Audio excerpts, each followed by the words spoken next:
내 옛날 회사 후배 윤서진 씨 인사해. 안녕하세요, 사모님. 여보 와인 한 잔해요. 안 먹어. 왜 저래요? 아버지, 여기 있는 서류 하나하나가 다 법적 증거예요. 지금 큰 소리 치실 상황이 아니에요. 서진 씨라고요? 당신 핸드폰에 새벽 2시에 전화하는 그 서진 씨가 우리 퇴직금으로 오피스텔을 샀다고요?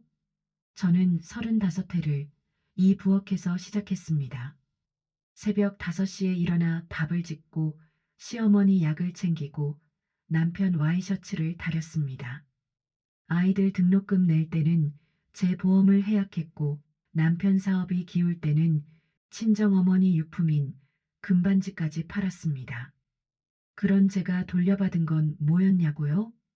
환갑잔치 날 남편 옆에 앉아 와인을 골라주는 낯선 여자의 미소였습니다. 지금부터 제가 겪은 일을 말씀드리려 합니다. 35년을 바친 사람에게 배신당하고 어떻게 다시 일어섰는지 제 이야기에 공감이 되신다면 좋아요 한 번만 눌러주십시오. 그게 저한테는 혼자가 아니구나 하는 위로가 됩니다. 새벽 5시 알람이 울리기도 전에 눈이 떠지더라고요. 35회를 하루도 안 빠지고 이 시간에 일어났으니까 몸이 기억하는 거예요. 머리보다 먼저, 허리보다 먼저 손이 알아서 가요. 밥솥 뚜껑을 여니까 김이 확 올라와요. 된장찌개 냄비 올리고 시어머니 드실 흰죽 따로 끓이고 반찬통 4개를 꺼내서 접시에 옮기는데 이 집에서 깨어있는 사람은 저 하나더라고요. 이상한 거 아세요? 이 시간이 하루 중에 제일 편해요.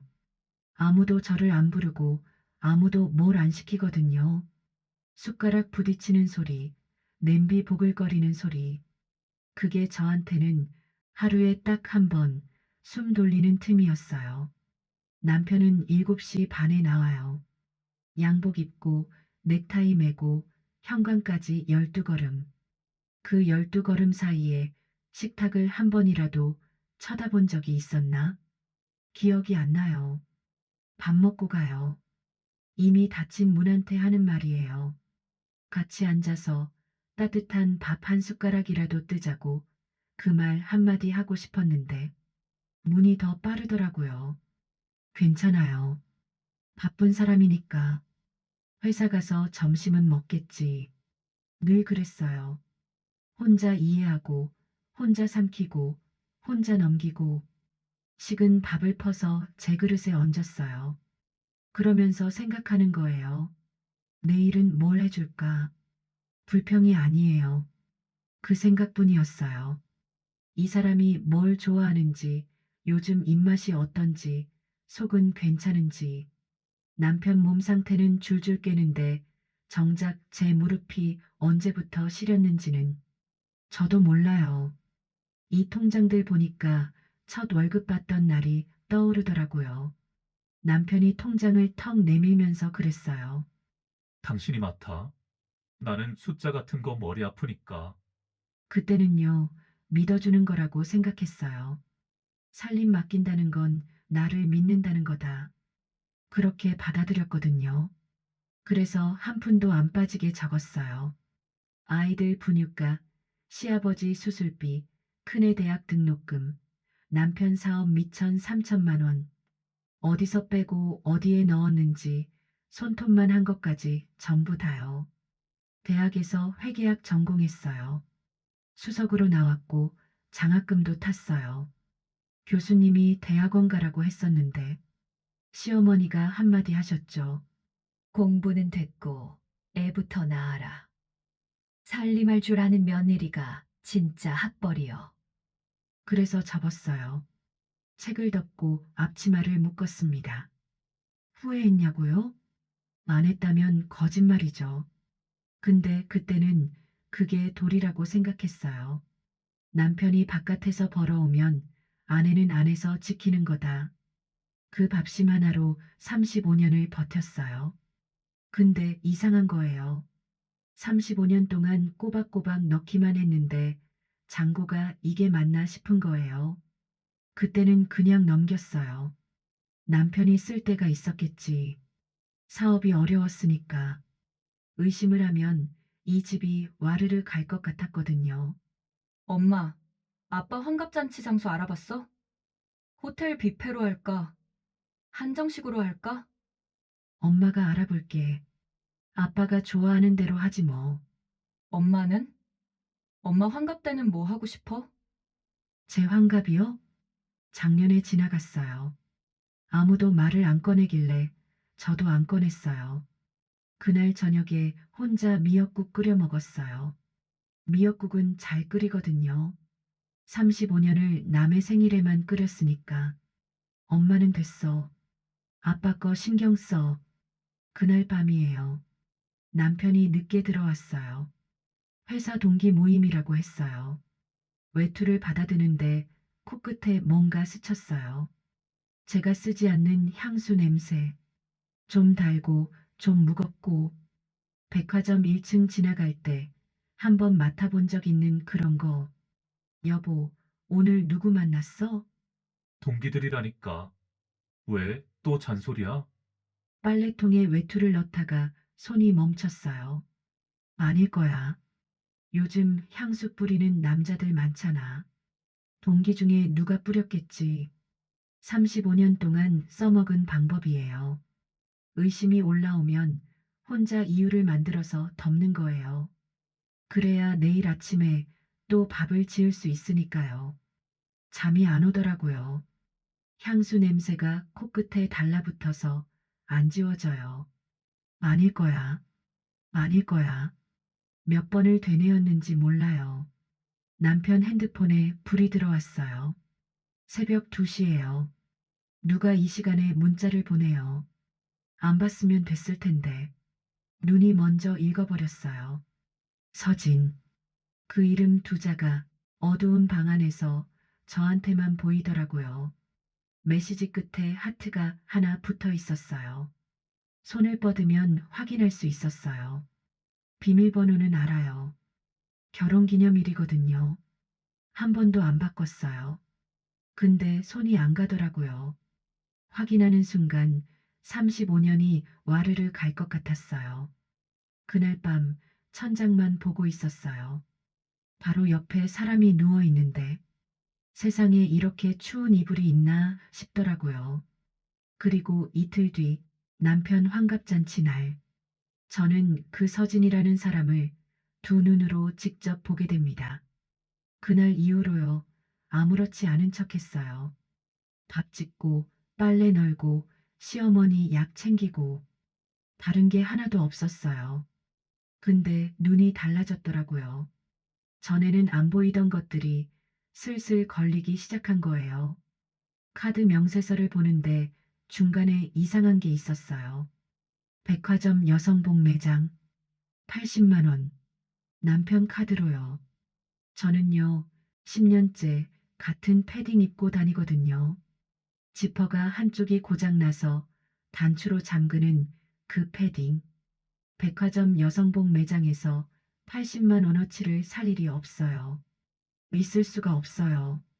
저녁에 남편한테 물었어요. 밥상 차려놓고 국 떠주면서 최대한 아무렇지 않게. 여보, 지난달에 백화점에서 뭐 샀어? 카드값이 좀 나왔더라고. 거래처 직원 선물. 왜? 아니, 그냥 여성복이길래. 여직원한테 줄 수도 있지. 왜? 그것도 잔소리야? 더 물으면 싸움이 되거든요. 이 사람은 누가 캐묻는 걸 제일 싫어해요. 그래서 거기서 접었어요. 접은 거지, 지운 건 아니에요. 80만 원이라는 숫자가 머릿속에 걸려서 안 빠지더라고요. 토요일 아침에 남편이 옷장 앞에 서더라고요. 이 사람이요. 주말에는 늘 러닝셔츠에 추리닝이거든요. 30년을 그렇게 살았어요. 근데 그날은 줄무늬 셔츠를 꺼내서 다리미질까지 하려는 거예요. 제가 매일 쓰는 다리미를 이 사람은 어디 있는지 몰라요. 우습죠? 근데 안 웃기더라고요. 어디가? 대학 동기 모임. 점심에 잠깐. 동기 모임은 보통 저녁이에요. 이 사람이 점심때 나가는 건 처음이었어요. 안 물었어요. 물으면 또 잔소리라고 할 테니까. 나간 뒤에 안방에 가봤어요. 옷장이 열려 있더라고요. 양복 옆에 걸려 있던 갈색 재킷이 없었어요. 세면대에 면도한 흔적도 있었어요. 이 사람이 주말에 면도를 한 건 큰애 결혼식 이후로 처음이에요. 그게 7년 전이거든요. 점심에 잠깐이라더니 저녁 7시에 들어왔어요. 현관에서 구두 벗는 소리가 나더라고요. 전에는 현관까지 나갔거든요. 외투 받으려고 그날은 안 나갔어요. 밥 차려놔? 데워줄까? 됐어, 먹고 왔어. 점심에 잠깐이라면서 저녁까지 밥을 먹고 온 거예요. 제가 차려놓은 밥은 또 식탁에 그대로고요. 근데 그게 중요한 게 아니었어요. 태호가 지나가는데 또 그 냄새가 났어요. 좀 달고 좀 무겁고 지난번이랑 같은 냄새. 이번에는 더 진했어요. 소파에 앉아서 태호 뒤통수를 보는데요. 셔츠 깃에 뭐가 묻어 있었어요. 버건디색, 립스틱인지 뭔지. 깃 안쪽에 아주 작게. 다른 사람은 못 봐요. 근데 35년을 이 사람 빨래만 한 저는 보여요. 입이 바짝 말랐어요. 물을 한 잔 떠서 마셨는데 안 넘어가더라고요. 설거지를 하는데 서재 쪽에서 소리가 나더라고요. 웃는 소리. 남편이 전화를 하면서 웃고 있었어요. 이 사람이 저렇게 웃는 걸 얼마 만에 듣는지 몰라요. 저한테는 안 웃거든요. 아, 웃긴 웃어요. 밥 먹고 일어나면서 짓는 그런 웃음. 근데 서재에서 나는 저 웃음소리는 달랐어요. 목소리가 낮아지면서 좀 부드러워지면서 제가 35년 전에 들었던 그 목소리였어요. 설거지하다 그릇을 놓쳤어요. 그 소리에 서재 문이 열렸어요. 뭐야, 왜 그래? 손이 미끄러웠어. 서재 문이 다시 닫히고 안에서 남편 목소리가 들리더라고요. 그거 아니야. 집사람이 그릇 깼어. 집사람. 그 전화 받는 사람한테 저는 그냥 집사람이에요. 이름도 없이 앞치마에 물을 닦았는데 자국이 번지더라고요. 그게 설거지 물인지 뭔지 저도 모르겠어요. 잠이 안 와서 베란다에 나왔어요. 서랍에서 사진을 하나 가져왔어요. 결혼식 날 찍은 거 27살 때 이 사진 속 남자가 저한테 그랬었거든요. 당신만 보면 돼. 다른 여자 눈에 안 들어와. 27살짜리 저는 그 말을 통째로 믿었어요. 의심 한 번 안 하고요. 저 말이 이 사람 전부인 줄 알았어요. 사진 뒤에 남편 글씨가 있어요. 우리의 시작이래요. 시작이 있으면 끝도 있는 건데. 그걸 왜 그때는 몰랐을까요? 새벽에 베란다 앉아 있으면 다른 집 불도 보여요. 저 집도 불이 켜져 있네. 저 집도 누가 잠을 못 자나 보네. 나만 이러는 건 아니겠지. 울지는 않았어요. 눈물이 안 나오더라고요. 슬프지 않아서가 아니라 너무 오래 참았더니 마른 거예요. 엄마, 아빠 환갑 선물 뭐가 좋을까? 골프채? 시계? 그런 거 비싸. 엄마가 알아서 할게. 엄마도 뭐 받고 싶은 거 있으면 말해. 제가 뭘 받고 싶냐고요. 같이 밥 한 끼 먹고 싶었어요. 큰애가 바쁜 거 아니까. 회사도 다니고 애도 봐야 하고. 괜찮아. 엄마는 필요한 거 없어 그랬어요. 이 말이 제 입에서 얼마나 많이 나온 줄 몰라요. 전화 끊고 얼마 안 돼서 남편이 또 나가려고 하더라고요. 또 나가? 동창이 불러서. 현관 거울 앞에서 머리를 만지더라고요. 가르마를 넘겨보고 손으로 쓸어 올려보고 이 사람이 거울 앞에 선 걸 본 게 언제였는지 그러더니 저를 한번 보더니 이 말을 하는 거예요. 당신도 좀 꾸미고 다녀. 맨날 그 꼴이니까 남보기 부끄럽잖아. 그 꼴. 이 사람이 저를 보고 그 꼴이래요. 새벽 5시에 일어나서 이 집을 굴린 사람한테 35년 동안 이 집 부엌하고 병원하고 마트만 돌아다닌 사람한테 그 꼴이라고. 현관 거울을 봤어요. 오래간만에 제 얼굴을 똑바로 봤어요. 주름진 눈과 기미, 흰머리가 섞인 묶은 머리. 맞아요. 꾸민 적 없어요. 꾸밀 틈이 없었으니까요. 의심하지 말자고 했어요. 카드 명세서, 향수 냄새, 주말 외출, 서재에서의 전화, 셔츠 깃의 얼룩, 거울 앞에서 머리 만지는 손. 하나하나는 아무것도 아닌 거예요. 근데 그게 쌓이니까 짐이 되더라고요. 가슴 위에 돌 하나씩 올려놓는 것 같았어요. 그래도 참았어요. 증거가 없잖아요. 느낌만으로 35년을 의심할 수는 없잖아요. 근데요, 남편 환갑잔치가 이틀 앞이에요. 잔치에 입을 한복을 꺼내서 다리고 있었거든요. 그때 남편 핸드폰에 문자가 왔어요. 화면이 켜지면서 미리 보기가 떴는데, 서진. 그 사람이 남편 환갑잔치에 오겠다는 거예요. 오빠라고 부르면서. 느낌이 아니었어요. 오빠라는 두 글자가 35년짜리 의심을 뒤집어 버렸어요. 토요일, 환갑잔치. 그 자리에서 저는 그 여자의 얼굴을 처음 보게 됩니다. 환갑잔치 아침이에요. 한복을 꺼내서 입었어요. 연보라색, 큰애 돌잔치 때 맞춘 거예요. 33년 전에. 고름을 매는데 손이 떨려서 2번을 풀었다 맸어요. 왜 떨리는지는 저도 알아요. 오늘 그 사람이 온다잖아요. 그 문자가 며칠째 머릿속에서 안 빠져요. 얼굴도 모르는 사람인데 벌써부터 숨이 막히더라고요. 거울을 보니까 생각나더라고요. 남편이 그랬잖아요. 그 꼴이래요. 한복 입으니까 좀 나은가 싶었는데 모르겠어요. 거울 속 사람이 낯설더라고요. 호텔에 먼저 갔어요. 꽃은 제대로 왔는지 식순표는 놓였는지 확인하려고요. 장소 예약, 메뉴, 화환 주문, 봉투 준비. 다 제가 한 거예요. 남편은 알아서 해 그러고 끝이었거든요. 테이블 돌면서 꽃 고치고 냅킨 놓으면서 생각했어요. 잘 되게 해야지. 남편 환갑인데. 화가 나 있으면서도 몸은 알아서 잔치 준비를 하고 있더라고요. 미운 정도 정이라고. 그게 이런 거예요. 친척들이 오기 시작했어요.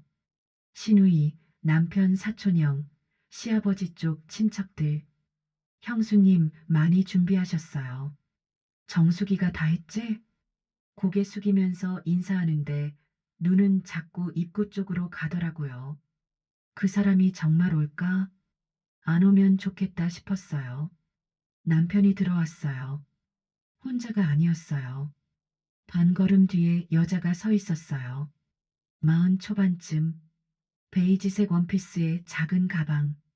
화장이 진하지 않은데 눈에 들어왔어요. 자기가 어디 서야 하는지를 아는 사람이더라고요.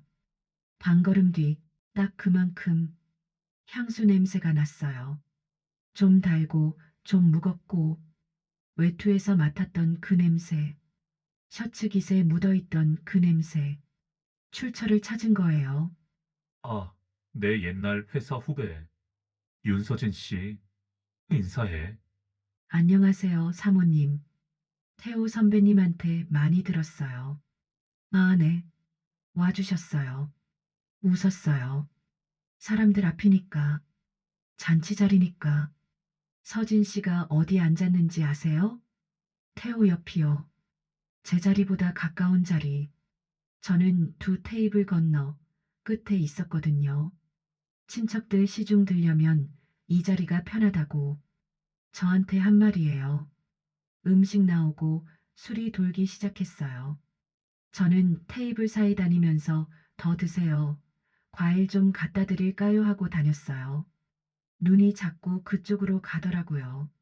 서진 씨가 와인을 하나 골라서 따라서 태호한테 건넸어요. 태호가 받았어요. 웃으면서 서재에서 들었던 그 웃음이에요. 낮고 부드러운 과일 접시를 들고 갔어요. 여보, 과일하면서 와인을 따라서 건넸어요. 태호가 과일을 한번 보더니 고개를 돌렸어요.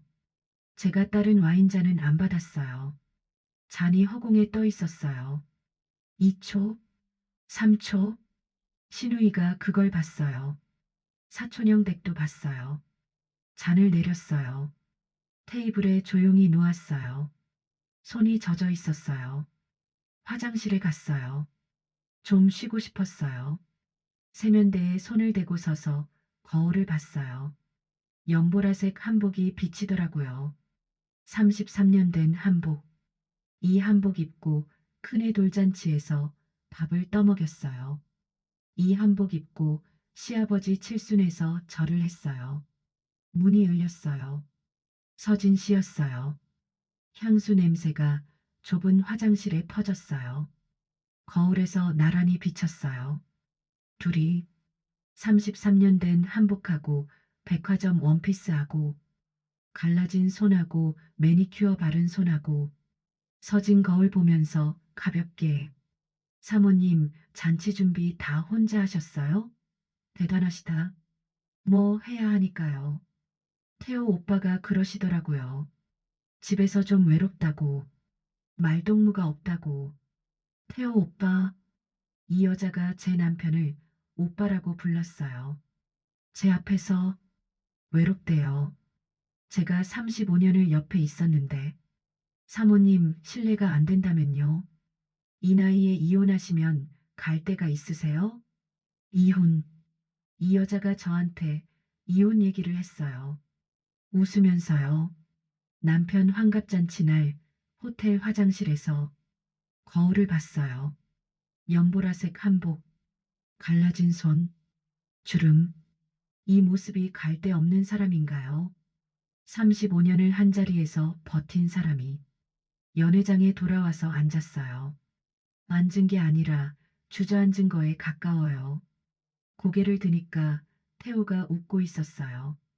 고개를 뒤로 젖히면서 저한테는 한 번도 안 보여준 웃음이에요. 서진 씨가 태호 팔을 쳤어요. 가볍게 재밌다는 듯이 선배한테 하는 스킨십이 아니었어요. 저도 연애할 때 저랬거든요. 그 사람 팔을 치면서 웃었거든요. 말 안 해도 알아요. 저런 건 신우이가 저를 보더라고요. 뭐라고 하려다 입을 다물었어요. 그 눈빛이요. 동정이었어요. 내 남편 환갑잔치에서 신우이한테 동정을 받고 있는 거예요. 수빈이한테서 전화가 오더라고요. 안 받았어요. 받으면 울 것 같았거든요. 수빈이한테 울면 안 돼요. 엄마는 괜찮다고 필요한 거 없다고 해야 하는 사람이니까. 잔치가 끝났어요. 남은 음식 싸고 화환 치우고 호텔 직원한테 인사하고 그것도 제가 했어요. 주차장에 내려가니까 태호가 차에 기대서 핸드폰을 보고 있더라고요. 물었어요. 참고 참았는데 더는 입안에 안 들어가더라고요. 그 여자 누구야? 후배라니까. 후배가 남편 환갑잔치에 와서 옆에 앉아? 야, 나이 먹더니 의처증이야? 의처증. 의처증이래요. 35년 동안 한 번도 의심 안 하고 산 사람한테 오늘 처음으로 물었더니 타. 안 타? 그날 처음으로 이 사람 눈을 똑바로 봤어요. 오래 봤어요. 차 안에 앉아서 핸드폰 보고 있는 이 사람 얼굴을. 그 얼굴에 저는 없었어요. 차에 탔어요. 창밖을 봤어요. 아무 말도 안 했어요. 근데요, 그날 밤부터 달라졌어요. 뭐가 달라졌냐고요? 저요. 제가 달라졌어요. 다음날 새벽 5시 알람이 울리기 전에 눈이 떠졌어요. 부엌에 안 갔어요. 처음이었어요. 35년 만에 밥을 안 지은 아침이었어요. 새벽 5시에 알람이 울렸어요. 껐어요. 안 일어났어요. 35년 동안 단 하루도 안 빠지고 이 시간에 일어났거든요. 그날은요. 부엌 쪽으로 발이 안 떨어지더라고요. 밥을 안 지었어요. 된장찌개를 안 끓였어요. 시어머니 흰죽도 안 쏘았어요. 반찬통도 안 꺼냈어요. 아무것도요. 이상한 거 아세요? 35년을 쉬지 않고 움직인 사람이 딱 멈추니까요. 집이 조용하더라고요. 부엌에서 아무 소리도 안 나니까 이 집이 원래 이렇게 고요한 데였나 싶었어요. 냄비 부딪히는 소리, 도마 소리, 수도꼭지 소리. 다 제가 낸 소리였더라고요. 제가 멈추니까 이 집도 같이 멈춰버렸어요. 7시 반에 그 사람이 나왔어요. 식탁을 봤어요. 텅 비어 있었어요. 밥그릇도 없고 반찬도 없고 숟가락 하나 안 놓여 있고 밥은? 야, 밥 안 해? 대답 안 했어요. 못한 게 아니에요. 안 한 거예요. 입 여는 게 싫었어요. 이 사람한테 목소리 내는 게 싫었어요. 혀를 한번 차더니 나가버렸어요. 답이 없으니까 그냥 나간 거예요. 왜 안 했어? 이 말도 없었어요. 어디 아파? 이 말은 더더욱 없었고요. 답이 없으니까 나갔어요. 그게 다예요. 현관문 닫히고 나서 침대 끝에 걸터 앉았어요. 맨발이 바닥에 닿는데 찬 기운이 발바닥부터 올라오더라고요. 35년 동안 이 사람 밥을 지어줬어요. 밥이 없으니까 나갔어요. 이 사람한테 나는 밥이었나 봐요. 정수가 죽 안 끓여? 시어머니가 부르셨어요. 안 갔어요. 원래는 부르시면 바로 뛰어갔거든요. 35년을요. 그날은 소파에서 엉덩이가 안 떨어졌어요. 정수가, 정수가. 2번 부르셨는데 안 갔어요. 가기 싫은 게 아니에요. 몸이 안 가지더라고요. 다리가 무거운 게 아니라 마음이 안 갔어요. 이 집에서 내가 대체 뭘 하고 있는 건가? 그 생각뿐이었어요. 그렇게 하루가 갔어요. 밥도 안 먹었어요. 저도요. 배가 안 고프더라고요. 아니, 고프긴 했을 거예요. 근데 뭘 입에 넣기가 싫었어요. 남밥은 35년을 해줬는데 정작 제 밥은 목으로 안 넘어가더라고요.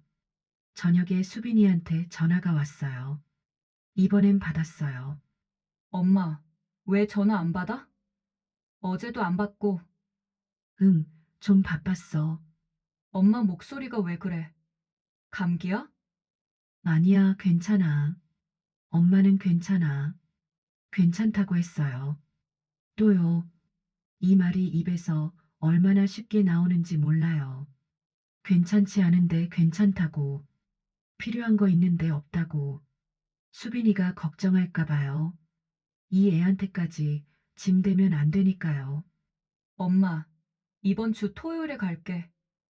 얼굴 좀 보자. 안 와도 돼. 바쁘잖아. 아니, 갈게. 엄마 밥 해줄게. 수빈이가 밥 해준다고 했어요. 제가 35년을 해준 밥을 이 애가 저한테 해준다고요. 코끝이 찡하더라고요. 울진 않았어요. 목구멍이 꽉 막힌 것처럼 아팠을 뿐이에요. 며칠이 지났어요. 밥은 다시 짓기 시작했어요. 시어머니 때문에요. 어른이 굶으시면 안 되니까. 제 밥은 아직 안 먹었어요. 국물만 좀 떠먹었어요. 서랍 정리하다가 서류 봉투를 하나 발견했어요. 태호 양복 안주머니에서 나왔는데요.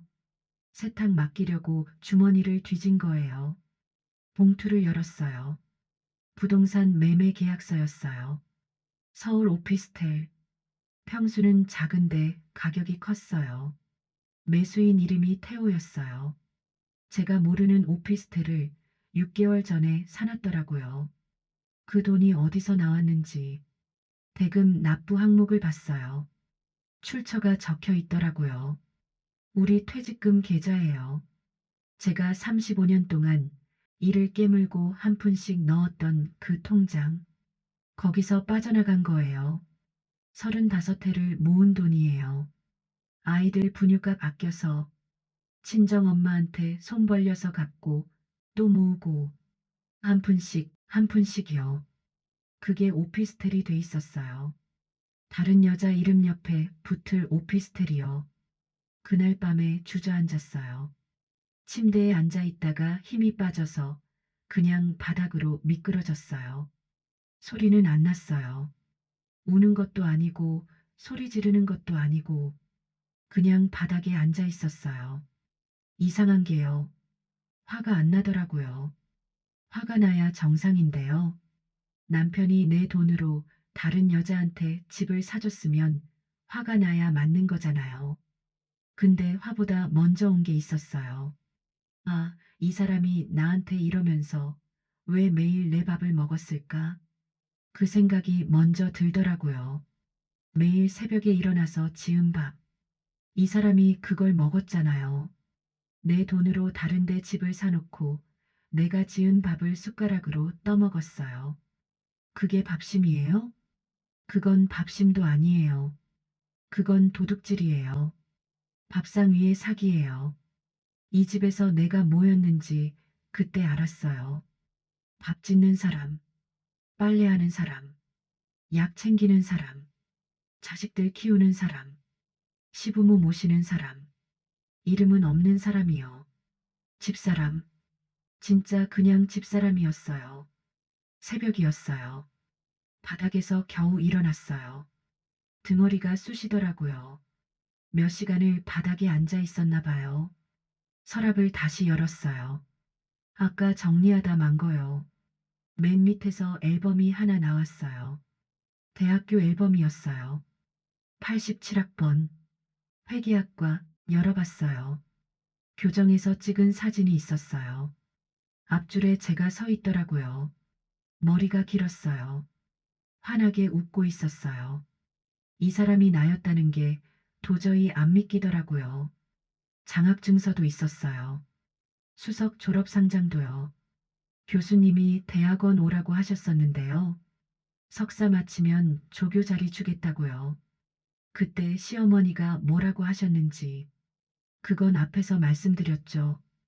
회계학과 수석이에요. 숫자를 읽을 줄 아는 사람이에요.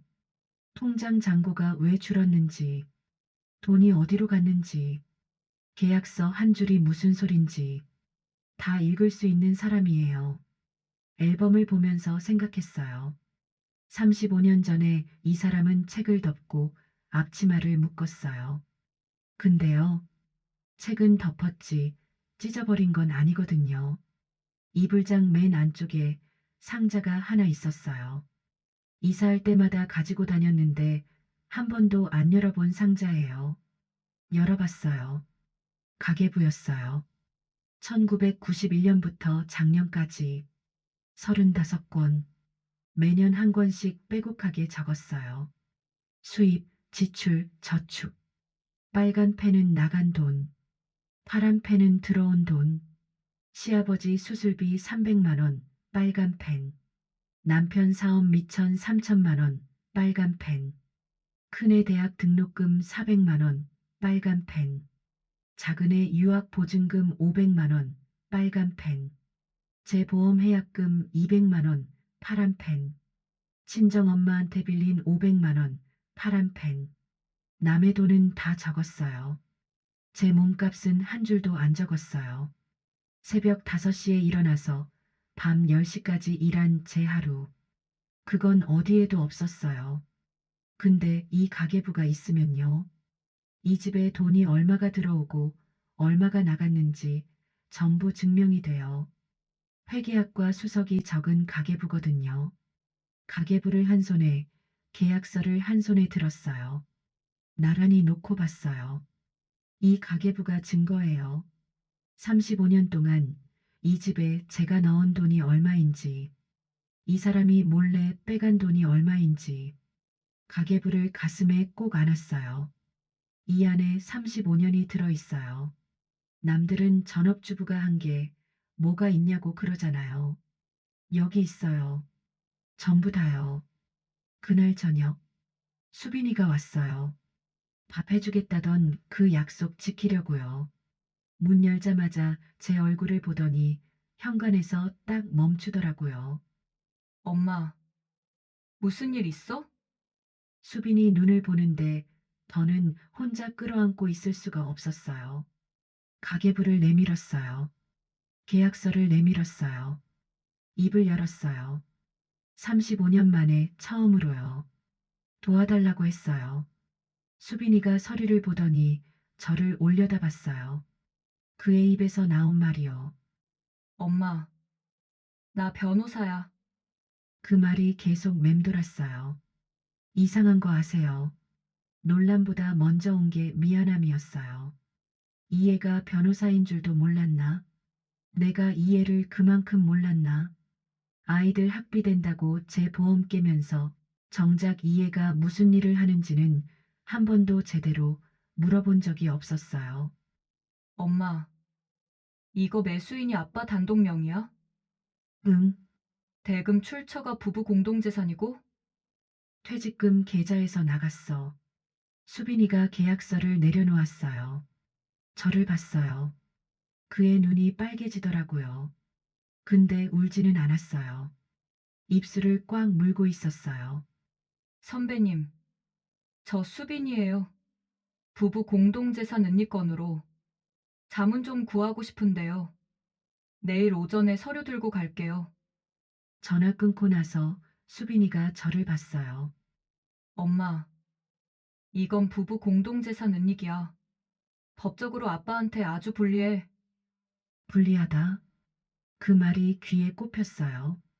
35년 동안 이 집에서 불리한 사람은 늘 저였거든요. 밥 안 해놓으면 불리하고, 말대꾸하면 불리하고, 몸이 아파도 불리하고, 시부모한테 잘못하면 불리하고, 자식들이 공부 잘못하면 불리하고, 근데 이번엔 그 사람이 불리하다니요. 그 말이 이렇게 따뜻한 줄 몰랐어요. 수빈이한테 보여줄 게 있었어요. 이불장 맨 안쪽에 상자가 하나 있었거든요. 이사할 때마다 가지고 다녔는데 한 번도 안 열어본 상자예요. 열었어요. 가계부였어요. 1991년부터 작년까지 35권, 매년 한 권씩 한 푼도 안 빠지고 적었어요. 엄마 이게 다 있었어? 난 회계학과 나왔어. 숫자는 아니죠. 수빈이가 가계부를 넘기는데요. 손이 점점 빨라졌어요. 시아버지 수술비 300만 원. 빨간 펜. 남편 사업 미천 3천만 원. 빨간 펜. 큰애 대학 등록금 400만 원. 빨간 펜. 수빈이 유학 보증금 500만 원. 빨간 펜. 제 보험 해약금 200만 원. 파란 펜. 친정 엄마한테 손 벌려 받은 500만 원. 파란 펜. 수빈이가 자기 이름이 적힌 페이지에서 멈추었어요. 유학 보증금 500만 원. 그 옆에 작은 글씨로 적혀 있었어요.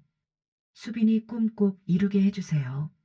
수빈이가 그 줄을 보더니 가계부를 무릎 위에 내려놓고 고개를 숙였어요. 어깨가 떨리더라고요. 엄마가 이렇게까지 한 거 몰랐어. 나 진짜 몰랐어. 미안했어요. 이 애한테. 근데 그 말이 또 고마웠어요. 누군가 제가 한 일을 알아준 게 얼마만이에요. 35년 동안 이 가계부를 본 사람이 없었거든요. 남의 돈은 다 적었어요. 제 몸값은 한 줄도 안 적었고요. 새벽 5시에 일어나서 밤 10시까지 일한 제 하루. 그건 어디에도 없었어요. 근데 이 가계부가 있으면요. 이 집에 돈이 얼마가 들어오고 얼마가 나갔는지 전부 증명이 돼요. 회계학과 수석이 적은 가계부거든요. 그날 밤을 꼬박 세웠어요. 수빈이가 하나씩 짚어놨어요. 태호 카드 명세서, 백화점 여성복 매장 80만 원, 호텔 식사 47만 원, 와인바 23만 원. 정숙은 10년째 같은 패딩을 입고 있었어요. 통화 기록도 봤어요. 서진이라는 이름으로 하루에 5번, 6번 통화한 날이 수두룩했어요. 서진 명의 부동산 등기부등본도 뗐어요. 엄마, 이거면 충분해. 아니, 충분하고도 남아? 수빈이 손이 빨랐어요. 서류에 번호 매기고 포스트잇 붙이고 형광펜으로 줄을 치고 그 모습을 보는데요. 이해가 어릴 때 가위로 색종이 자르던 손이었거든요. 그 작은 손이 어느새 서류를 정리하고 있었어요. 엄마 인생을 정리해주고 있었어요. 밤 12시에 수빈이한테 따뜻한 밥 한 그릇 끓여줘서요. 해장국에 찬밥 말아서 이해가 밥을 뜨는데 목이 먹먹해지더라고요. 근데 이번엔 참지 않았어요. 눈물이 밥그릇 옆으로 뚝 떨어졌어요. 수빈이가 손가락으로 제 눈물을 닦았어요.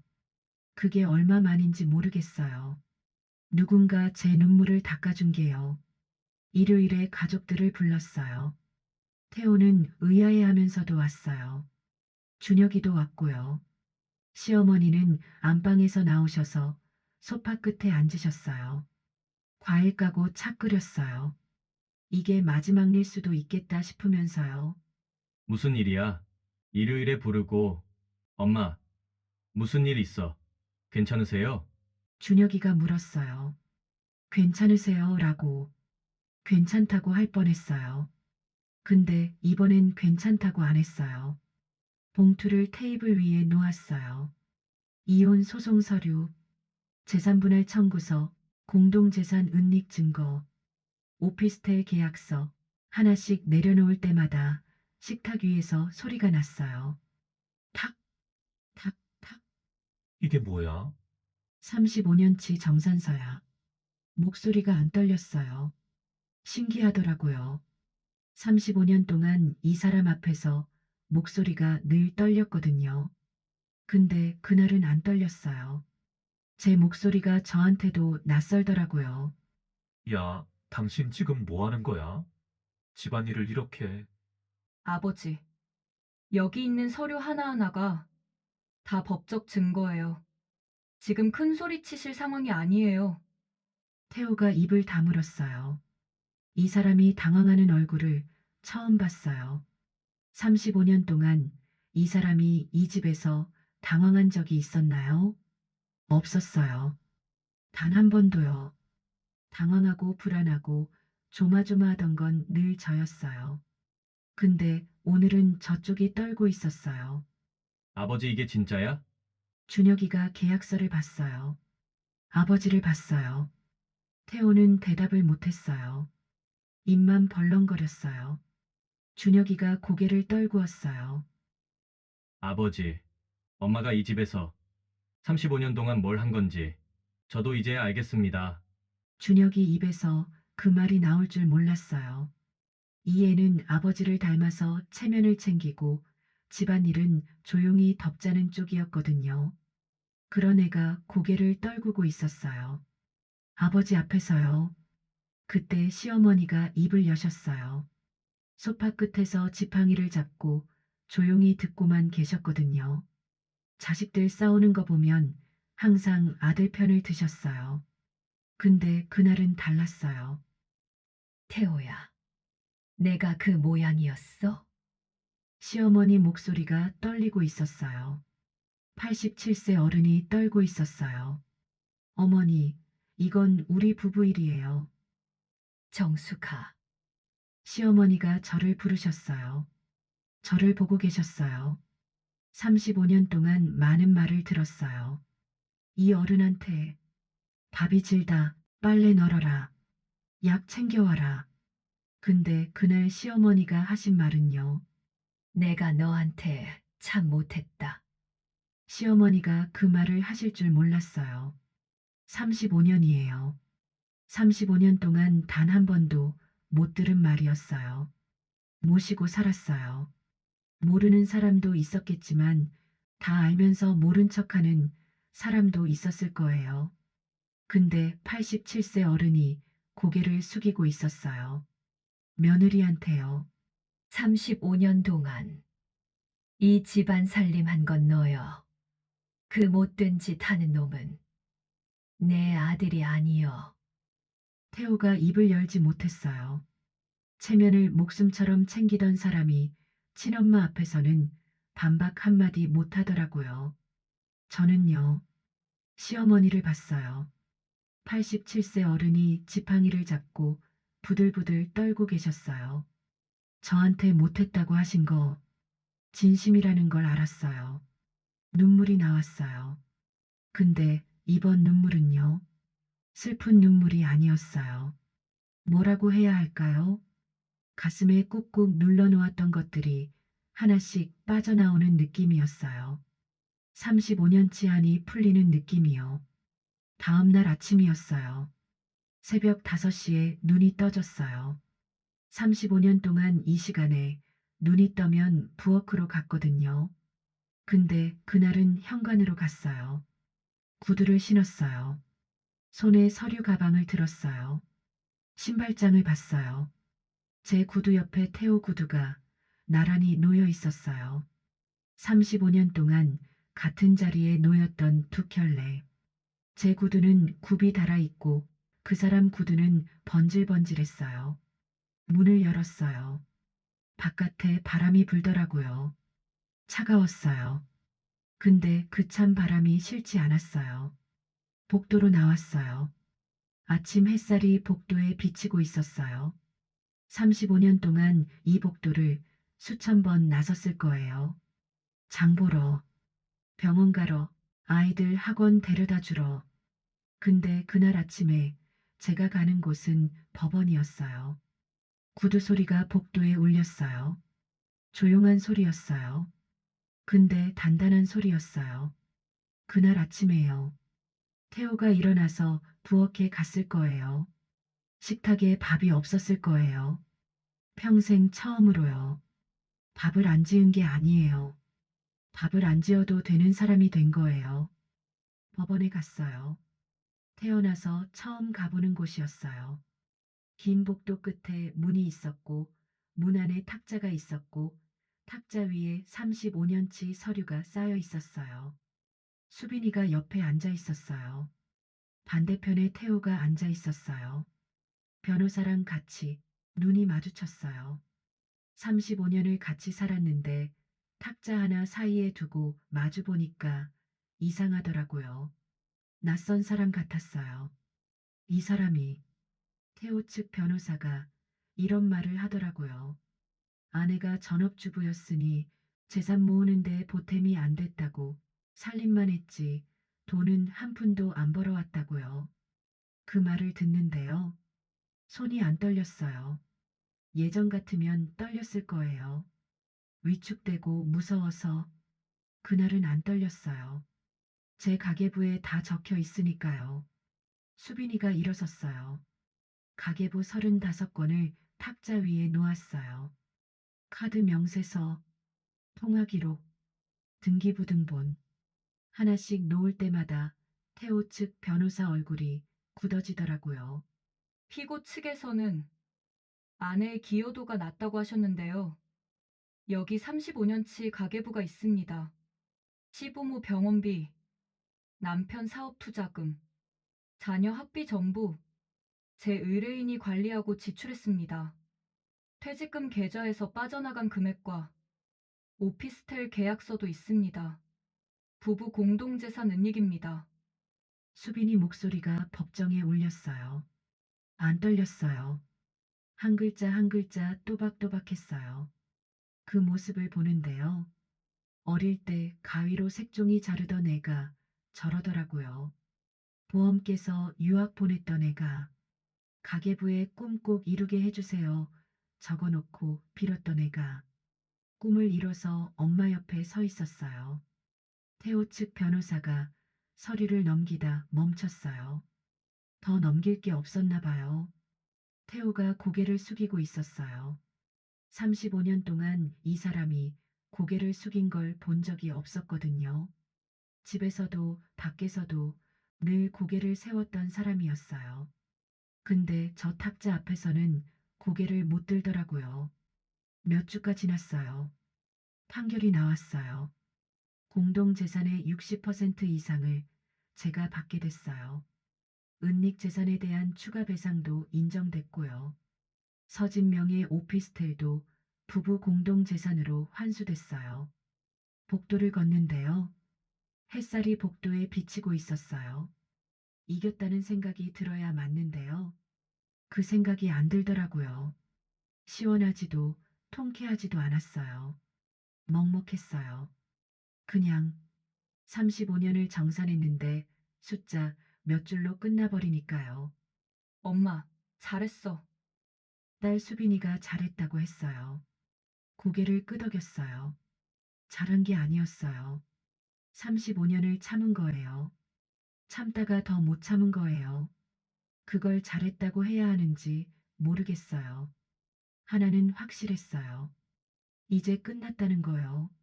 나중에 들은 이야기예요. 판결 나고 며칠 뒤에 서진이로부터 태호한테 전화가 왔다고 해요. 오태호 씨, 오피스텔 환수했다면서요? 나 지금 어떻게 되는 거예요? 당신 때문에 이렇게 된 거잖아요. 서진이가 뒤집어졌다고 하더라고요.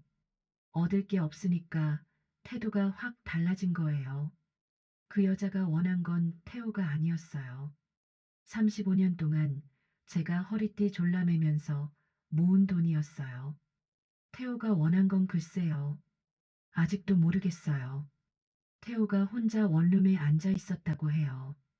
사업 파트너도 없고 아내도 없고 재산도 없고 식탁에 밥그릇도 없었다고 해요. 밥 지어주는 사람이 없으니까요. 불쌍하냐고요. 모르겠어요. 불쌍한지는 하나는 알겠더라고요. 저 사람은 35년 동안 밥이 어디서 나오는지 몰랐던 사람이었어요. 밥이 사람한테서 나온다는 걸 몰랐던 사람이요. 몇 달이 지났어요. 작은 사무실을 하나 열었어요. 경력 단절 여성들을 위한 가게 재무 상담소예요. 거창하진 않았어요. 창으로 빛이 잘 들어왔어요. 벽에 2가지를 걸었어요. 대학 졸업장하고 작년에 딴 회계사 자격증이요. 상장 속 이름이 한정숙이었어요. 태호 아내도 아니고 준혁이 엄마도 아니고 한정숙. 62년 만에 제 이름을 붙여놓은 곳이 생겼어요. 딸 수빈이가 화분을 하나 보내줬어요. 작은 화분에 노란 꽃이 피어 있었어요. 책상 옆에 놓았어요. 시어머니한테서도 전화가 왔어요. 정숙아, 밥은 제대로 챙겨 먹고 다니는 거야? 시어머니가 밥 챙겨 먹냐고 물으셨어요. 35년 동안 저한테 밥 해라, 밥 지어라, 밥 챙겨와라 하셨던 분이 처음으로 제가 밥을 제대로 먹고 있는지 걱정을 해주셨어요. 목이 먹먹해졌어요. 네, 어머니 잘 챙겨 먹고 있어요. 거짓말이 아니었어요. 처음으로 밥을 제대로 챙겨 먹고 있었어요. 남의 밥이 아니라 제 밥을요. 누군가 문을 노크했어요. 첫 손님이 왔어요. 50대 여성분이었어요. 문 앞에서 망설이고 있었어요. 제 얼굴을 보더니 조심스럽게 물었어요. 여기가 가게 재무 상담소 맞죠? 네, 어서 오세요. 차 한 잔 드릴게요. 차를 끓였어요. 그분 손을 봤어요. 거칠더라고요. 제 손하고 비슷했어요. 살림하는 사람의 손이었어요. 손만 봐도 알겠더라고요. 이분이 어떤 세월을 보냈는지 물어보지 않아도 알았어요. 새벽 5시에 눈이 떠졌어요. 처음에 말씀드렸죠. 35년 동안 단 하루도 빠지지 않고 이 시간에 일어났다고. 여전히 5시에 일어나요. 몸이 기억하는 거더라고요. 35년의 습관은 쉽게 안 바뀌어요. 달라진 게 하나 있어요. 부엌이 작아요. 제 부엌이에요.